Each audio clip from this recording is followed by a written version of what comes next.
Can we withdraw money on Cryptomania? Hello everybody, in this video we are going to find out, so without any delay let's start.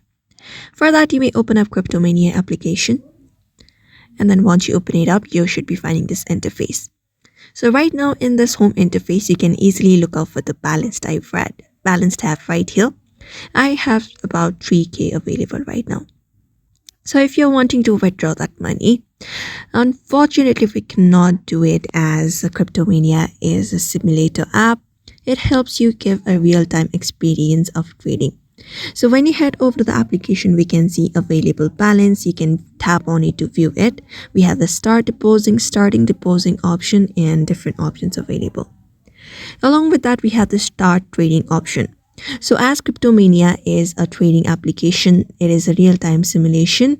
It just helps us to give a real-time experience of how we can trade with real-time cryptocurrencies.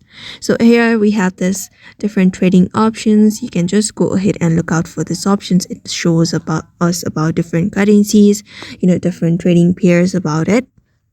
So you can use this app in order to get a real-time experiences by selling or buying cryptos.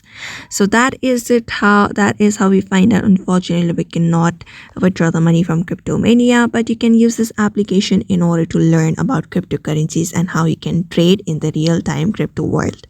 So that's it for now. You may follow up this method. I hope this video was helpful. Give it a thumbs up and subscribe for more tips and tutorials, and we will see you on the next video.